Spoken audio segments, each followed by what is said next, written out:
Television Network. Montana This Morning continues on Montana's News Leader.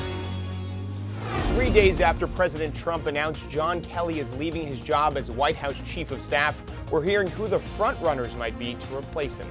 I'm Mark Liverman, and I'll have a list of names in that mix. A standoff in Deer Lodge ended with a man being shot by law enforcement. I'll tell you what we know about the incident coming up. Good morning to you, and thanks for joining us. It is your Tuesday at 6:30. I'm Missy O'Malley with Chet Lehman. Matt Elwell will have our forecast in just a moment. Our top story for you right now: 3 days after President Trump announced John Kelly is leaving his job as White House Chief of Staff, rumors are swirling about who will replace him. As CBS News' Mark Liverman reports, whoever steps into the role will have to hit the ground running. I'm honored to be considered. North Carolina Congressman Mark Meadows is one of the frontrunners to replace John Kelly as President Trump's Chief of Staff. Anytime that your name's floated to help the President of the United States accomplish things for the American people, it's flattering. Also in the mix, Budget Director Mick Mulvaney, Acting Attorney General Matthew Whitaker, former Deputy Campaign Manager Dave Bossie, and former New Jersey Governor Chris Christie. John Kelly will be leaving. The president abruptly announced Kelly's departure Saturday. We'll be announcing who will be taking John's place. It might be on an interim basis. I'll be announcing that over the next day or two. Nick Ayers, Vice President Mike Pence's Chief of Staff, was the leading candidate, but took his name out of consideration. It's tough under any circumstances, but under this kind of White House, extremely difficult. Lawmakers on Capitol Hill realize the next Chief of Staff will have his or her hands full.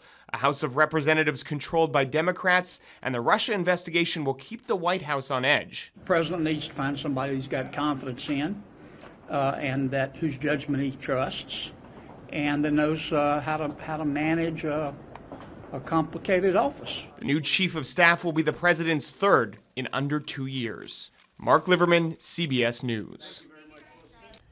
Now, the Chief of Staff isn't the only shakeup in Washington. Last week, the president nominated William Barr to be the next Attorney General, Heather Nauert as a U.S. Ambassador to the United Nations, and General Mark Milley as Chairman of the Joint Chiefs of Staff. Ayers also leaving Pence's office. He's moving home to Georgia to work with a super PAC, spend more time with his family. So there you go. More to follow on that story. For sure. A little bit more to follow on our potentials of snow throughout the next couple of days. Yeah, I think our biggest issue this morning is the slick roads that are out there, some patchy fog that's bringing visibility down, and just leave some extra time this morning, especially in the Gallatin Valley. Kind of depends on where you are. Right now we're getting dry reports on Homestake Pass. It doesn't mean there isn't ice out there to deal with, but certainly better there. Temperatures into the teens. Watch the roadways this morning. The snow is out of here as far as new snow falling, but we do have some slick roads. Here's a look outside. You can barely make out that fog bank on the horizon behind Montana Hall there. Temperatures expected to be into the 30s. I do expect to see some sunshine as you head into the afternoon, but as Missy alluded to, more snow is on the way. We'll talk about the timing of all that coming up in just a few minutes. Very happy as Missy O'Malley about that. 6:33 now. Our top local story this morning. A man was shot and wounded in Deer Lodge Monday morning during a standoff with law enforcement. And officials say the man was taking shots at cars when officers arrived on the scene. MTN's John Amy was there and has our details. Law enforcement in Deer Lodge exchanged gunfire with a resident inside that home at the intersection of Larrabee and Higgins Street Monday morning. Powell County Sheriff Scott Howard said the suspect was shot in the standoff and taken to the hospital.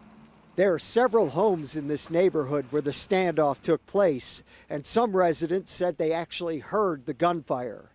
One resident who lives right across the street from where the standoff occurred actually saw the gunfight take place.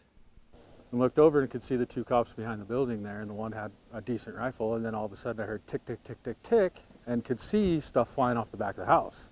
He was so surprised by the events, he thought he was actually witnessing a police training exercise.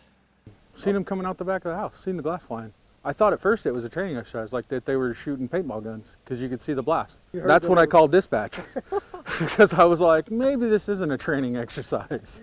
During the standoff, the schools were put on lockdown until the situation was all clear. In Deer Lodge, John Amy, MTN News.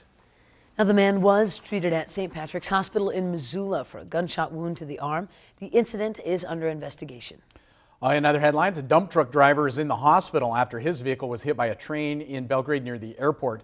Just before 3 o'clock yesterday afternoon, driver trying to make it across the tracks at the Frontage Road and Dollar Drive when it was hit by the train. No crossing arms at that location. No word on the driver's condition at this time.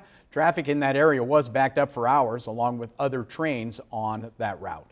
And a Missoula woman is facing charges in Gallatin County after police found methamphetamine in her vehicle along with 4 children. Danielle Jo Tutu is being charged with 4 counts of child endangerment, along with a charge of possession of dangerous drugs with intent to distribute. According to court documents, 4 children were found in Tutu's truck in the parking lot of a casino bar at about 1:30 a.m. Saturday morning. The truck was turned off and there were freezing temperatures. Once the officer located Tutu inside the casino and escorted her to her vehicle, the officer found 4 baggies containing methamphetamine. Bail was set at $25,000 and her next appearance is January 4th. Also, Identity Europa is a national organization and it's making its presence known in Bozeman. Identity Europa appears to be a racially motivated group, though it claims on its website that it's not a white supremacist group.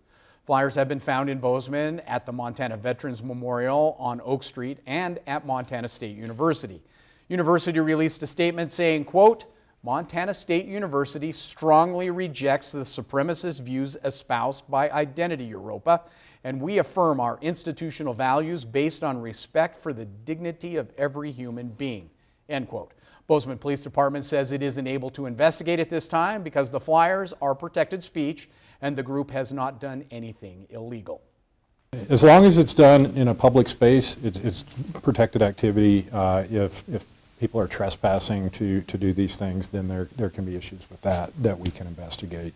Or depending upon, there can be crime motivated by hate, and then those are things that we can take action on. But merely